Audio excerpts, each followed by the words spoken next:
नमस्कार। देश प्रदेश व दुनिया की तमाम बड़ी खबरों में आपका स्वागत है।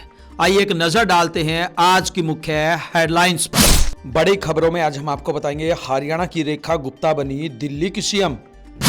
सांसद शैलजा स्पोर्टर ने छोड़ी कांग्रेस। 12वीं पास के लिए निकली 13,398 पदों पर भर्तियां। 6 अमेरिकी राज्यों में आई बाढ़, 15 की मौत। सीएम नायब सैनी पर आचार संहिता के उल्लंघन का लगा आरोप। निगम चुनाव में बीजेपी के बागी लड़ेंगे निर्दलीय चुनाव। हरियाणा में समय से पहले सरसों की खरीद होगी शुरू। शिक्षा नीति 2020 के इम्प्लीमेंट पर बैठक। शैलजा ने विदेश सहयोग विभाग पर उठाए सवाल। हरियाणा के 76 खिलाड़ियों को सरकारी नौकरी नहीं मिलेगी। 150 यूनिट बिजली मिलेगी फ्री, बुजुर्गों की बढ़ी पेंशन। सीबीएसई बोर्ड एग्जाम अब साल में होगा 2 बार संभव। अब देखिए खबरें विस्तार से।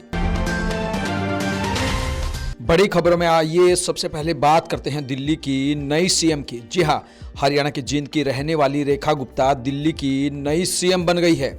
सीएम चुनने के लिए नियुक्त किए गए पर्यवेक्षक ओपी धनखड़ ने रेखा गुप्ता को शगुन दिया। वहीं जींद के जुलाना में जश्न मनाया गया। ढोल की थाप पर लोग नाचते दिखाई दिए, साथ में लड्डू भी बांटे गए। वहीं केंद्रीय मंत्री मनोहर खट्टर और सीएम नायब सैनी व खट्टर ने रेखा को सीएम बनने पर बधाई दी। खट्टर ने कहा, दिल्ली में भाजपा की ऐतिहासिक जीत के बाद भाजपा विधायक दल का नेता चुने जाने पर रेखा गुप्ता को हार्दिक बधाई एवं शुभकामनाएं। मुझे पूर्ण विश्वास है कि प्रधानमंत्री नरेंद्र मोदी के मार्गदर्शन एवं आपके कुशल नेतृत्व में दिल्ली की डबल इंजन सरकार सुशासन एवं समग्र विकास के नए कीर्तिमान स्थापित करेगी। हरियाणा में निकाय चुनाव में करनाल में कांग्रेस और भाजपा के वर्कर आमने सामने हो गए। इस दौरान जमकर कहासुनी हुई। हंगामे की सूचना के बाद डीएसपी समेत भारी पुलिस बल मौके पर पहुंचा और मामले को शांत किया। इस दौरान कांग्रेस नेता दिव्यांशु बुधिराजा ने बीजेपी पर आरोप लगाते हुए कहा कि वार्ड 12 के पार्षद कैंडिडेट जसपाल गोल्डी को किडनैप कर जबरन नामांकन वापस लेने का दबाव बनाया है। बीजेपी कार्यकर्ता हथियारों से लैस थे, उन्होंने कैंडिडेट पर हमला किया। वहीं भाजपा ने कांग्रेस पर कैंडिडेट को जबरदस्ती रोकने का आरोप लगाया। भाजपा ने कहा कि जसपाल ने खुद सहमति से नामांकन वापसी की बात कही थी, लेकिन कांग्रेस के लोग उसे जबरन अपने साथ ले गए और दबाव में पर्चा वापस लेने से इनकार करवा दिया। हरियाणा में निकाय चुनाव के बीच कांग्रेस को बड़ा झटका लगा है। हिसार से कांग्रेस के बागी नेता रामनिवास राणा ने चंडीगढ़ जाकर भाजपा ज्वाइन कर ली। मुख्यमंत्री नायब सिंह सैनी ने उन्हें पटका पहनाकर पार्टी में स्वागत किया। सिरसा से कांग्रेस सांसद कुमारी शैलजा के करीबी राणा कांग्रेस से मेयर का टिकट मांग रहे थे। जब उन्हें टिकट नहीं मिला तो उन्होंने निर्दलीय उम्मीदवार के तौर पर अपना नामांकन दाखिल कर दिया। उन्होंने अपना नामांकन वापस लेकर भाजपा उम्मीदवार परवीन पोपली को समर्थन दे दिया। एक दिन पहले भूपेंद्र सिंह हुड्डा ने निर्दलीय चुनाव लड़ने पर उन्हें पार्टी से निकालने की चेतावनी दी थी। केंद्रीय राज्य मंत्री रवनीत सिंह बिट्टू पंजाब के मुख्यमंत्री भगवंत मान से डिबेट करने के लिए उनके आवास पर पहुंचे। सुरक्षा कर्मचारियों ने उन्हें अंदर जाने नहीं दिया, गेट पर ही उन्हें रोक लिया। इसे लेकर बिट्टू की सिक्योरिटी और चंडीगढ़ पुलिस के अधिकारियों के बीच हाथापाई और धक्का मुक्की तक हो गई। चंडीगढ़ पुलिस के अधिकारियों का कहना था कि उनके पास परमिशन नहीं थी, इसलिए बिट्टू का काफिला रोक दिया। अधिकारियों ने पायलट गाड़ी के ड्राइवर को जबरन उतारने की कोशिश की। बिट्टू गाड़ी से उतरकर आए तो भी पुलिस अधिकारी सिक्योरिटी अफसर से बहस करते रहे। बिट्टू ने कहा, मैं अकेला यहाँ आया था, इन्होंने गालियां दी, अगर मुझे डिटेन करना है तो कर लो, मैं गृह विभाग को शिकायत दूंगा। आइए बात करते हैं 13,398 पदों पर निकली भर्तियों की। जी हाँ, राजस्थान कर्मचारी चयन बोर्ड जयपुर की ओर से राष्ट्रीय स्वास्थ्य मिशन और राज्य मेडिकल एजुकेशन सोसाइटी के अलग अलग विभाग में संविदा के पदों पर भर्ती निकाली है। उम्मीदवार 19 मार्च से RSSB की ऑफिशियल वेबसाइट पर जाकर आवेदन कर सकते हैं। इसके लिए 12वीं पास, ग्रेजुएशन की डिग्री, संबंधित क्षेत्र में डिग्री या डिप्लोमा होना अनिवार्य है। इसके अलावा 21 से 40 वर्ष की आयु तक के लोग अप्लाई कर सकते हैं। अमेरिका के 6 राज्य केंटकी, जॉर्जिया, वर्जीनिया, पश्चिम वर्जीनिया, टेनेसी और इंडियाना बाढ़ से जूझ रहे हैं। सबसे ज़्यादा नुकसान केंटकी राज्य में हुआ है, जहां बीते 6 दिन में 12 लोगों की मौत हुई है, जबकि पश्चिमी वर्जीनिया में 2 और जॉर्जिया में 1 मौत हुई। सीबीसी न्यूज के मुताबिक अमेरिका के पूर्वी राज्यों में करीब 9 करोड़ लोग पोलर वोर्टेक्स की वजह से भीषण ठंड का सामना कर रहे हैं। यहाँ तापमान रिकॉर्ड स्तर पर दर्ज किया गया है। स्कूल बंद हो गए हैं, पाइप फट गए हैं, 14,000 से ज़्यादा घरों की बिजली ठप हो गई है और 17,000 जगहों पर पानी की सप्लाई रुक गई है। हरियाणा के रोहतक जिले में कांग्रेस से मेयर पद के उम्मीदवार सूरजमल किलोई ने सीएम नायब सिंह सैनी पर आचार संहिता का उल्लंघन करने का आरोप लगाते हुए मुख्य निर्वाचन अधिकारी को शिकायत भेजी है। शिकायत में भाजपा उम्मीदवार के चुनाव कार्यालय में सीएम के संबोधन को लेकर आपत्ति जताई है।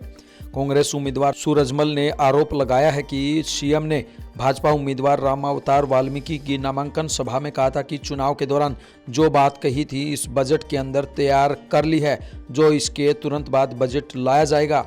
प्रदेश की महिलाओं को 2100 रुपये महीना देने का काम सरकार करेगी। यह एक बड़ा काम है। बजट के अंदर सरकार इसका प्रावधान करेगी और अगले वर्ष इसे चालू कर दिया जाएगा। सरकार ने जो कहा उसको पूरा करेंगे। यह स्पष्ट रूप से चुनावी नियमों व आदर्श आचार संहिता का उल्लंघन है। हरियाणा नगर निगम चुनाव में बीजेपी ने जिन पुराने दावेदारों की टिकट काटी है उनके बगावती तेवर शुरू हो गए हैं। टिकट कटने से नाराज 3 पूर्व पार्षदों ने निर्दलीय लड़ने का ऐलान कर दिया है। वार्ड 16 से अतर सिंह रावल और वार्ड 17 से अशोक छाबड़ा के बाद अब वार्ड 4 से अंजलि शर्मा ने चुनाव लड़ने की हुंकार भर दी है। हरियाणा के मुख्यमंत्री नायब सिंह सैनी ने अधिकारियों को निर्देश दिए कि इस बार सरसों की फसल के मंडी में जल्द आगमन को देखते हुए 28 मार्च की बजाय 15 मार्च से ही सरकारी खरीद शुरू कर दी जाएगी। मुख्यमंत्री ने यह निर्देश रबी विपणन मौसम 2025-26 के दौरान सरसों की खरीद करने वाले आयोजित समीक्षा बैठक की अध्यक्षता के दौरान दिए। हरियाणा के मुख्य सचिव विवेक जोशी ने दिल्ली में चुनाव आयुक्त के रूप में कार्यभार संभाल लिया है। जोशी ने दिल्ली ज्वाइनिंग से पहले स्वैच्छिक सेवानिवृत्ति के लिए अप्लाई किया था, जो मंजूर हो गई। ज्वाइनिंग से पहले मुख्य सचिव जोशी ने कहा, यह घोषणा अप्रत्याशित थी, लेकिन अपने गृह कैडर में वापस आना भले ही थोड़े समय के लिए हो, एक अच्छा अनुभव था। राष्ट्रीय शिक्षा नीति यानी कि NEP 2020 के प्रभावी इम्प्लीमेंट को लेकर सोनीपत में प्रदेश के शिक्षा मंत्री महिपाल ढांडा की अध्यक्षता में एक महत्वपूर्ण बैठक हुई। बैठक दीनबंधु छोटूराम विज्ञान एवं प्रौद्योगिकी विश्वविद्यालय मुरथल में आयोजित हुई, जिसमें प्रदेश के 15 विश्वविद्यालयों के कुलपति शामिल रहे। बैठक में हरियाणा उच्च शिक्षा परिषद के चेयरमैन, उच्च शिक्षा एवं तकनीकी शिक्षा विभाग के वरिष्ठ अधिकारी एवं विशेषज्ञ भी पहुंचे। हरियाणा के शिक्षा मंत्री महिपाल ढांडा ने कहा कि राष्ट्रीय शिक्षा नीति 2020 को लागू करने में हरियाणा देश का पहला राज्य बनेगा, जहां केंद्र सरकार ने इसे 2030 तक लागू करने का लक्ष्य रखा है। वहीं हरियाणा सरकार ने इसे 2025 तक पूरी तरह लागू करने की योजना बनाई है। हरियाणा के सिरसा से सांसद और अखिल भारतीय कांग्रेस कमेटी की महासचिव कुमारी शैलजा ने प्रदेश में बनाए गए विदेश सहयोग विभाग पर सवाल उठाए हैं। शैलजा ने कहा कि प्रदेश में विदेश सहयोग विभाग का गठन किया हुआ है, इसके बावजूद विदेश में रोजगार और अच्छी कमाई के लालच में युवा कैसे फर्जी ट्रैवल एजेंट का शिकार हो रहे हैं। उन्होंने कहा कि सरकार सबसे पहले पता लगाए कि किस किस देश में कितने युवा अवैध तरीके से गए हैं। उन सभी को सम्मानपूर्वक वापस लाकर उनके पुनर्वास की समुचित व्यवस्था की जाए। हरियाणा सरकार ने राज्य के खिलाड़ियों को बड़ा झटका दिया है। सरकार ने ग्रेड C और ग्रेड D वाले खिलाड़ियों के खेल ग्रेडेशन सर्टिफिकेट रद्द कर दिए हैं। इससे ये खिलाड़ी सरकारी नौकरी के हकदार नहीं होंगे। सरकार की ओर से इसका एक नोटिफिकेशन भी जारी किया गया है, जिसमें 76 खिलाड़ियों के नाम शामिल है। हरियाणा खेल विभाग के उपनिदेशक मनजीत सिंह की ओर से यह आदेश जारी किया गया है। कांग्रेस अध्यक्ष मल्लिकार्जुन खड़गे ने ऑल इंडिया कांग्रेस कमेटी के जनरल सेक्रेटरी की बैठक की अध्यक्षता की। खड़गे ने कहा कि कांग्रेस की विचारधारा मानने वाले ऐसे लोगों को आगे बढ़ाना चाहिए जो विपरीत हालातों में भी चट्टान की तरह पार्टी के साथ खड़े हैं। बैठक में पार्टी को मजबूत करने, चुनाव के दौरान वोटर लिस्ट में गड़बड़ी, पीएम मोदी की अमेरिका दौरे और टैरिफ CEC की नियुक्ति पर चर्चा की गई। इसमें राहुल गांधी और प्रियंका गांधी वाड्रा समेत कांग्रेस के कई नेता शामिल हुए। राजस्थान की वित्त मंत्री दिया कुमारी ने भजनलाल सरकार का दूसरा पूर्ण बजट पेश किया। करीब 138 मिनट के बजट भाषण में दिया कुमारी की सबसे बड़ी घोषणा युवाओं के लिए रही। सरकार अगले 1 साल में 1.25 लाख भर्ती करेगी। प्राइवेट सेक्टर में भी 1.5 लाख नौकरियां दिलवाई जाएंगी। फाइनेंस मिनिस्टर ने बिजली के बिल में भी राहत देने की कोशिश की है, लेकिन 150 यूनिट फ्री वाली घोषणा में सरकार ने कंडीशन लगा दी है। सरकार 5 लाख नए घरेलू बिजली कनेक्शन और 5,000 नए कृषि कनेक्शन भी देगी। 20 लाख घरों में नल कनेक्शन दिया जाएगा। मिनिस्ट्री ऑफ एजुकेशन ने सीबीएसई बोर्ड सचिव और दूसरे शिक्षाविदों के साथ साल में 2 बार बोर्ड एग्जाम कराने को लेकर चर्चा की। अभी बोर्ड एग्जाम हर साल फरवरी मार्च में होते हैं। बोर्ड दूसरी बार अप्रैल मई में बोर्ड परीक्षाएं करा सकता है। हालांकि ये नियम कब से लागू होगा ये तय होना बाकी है।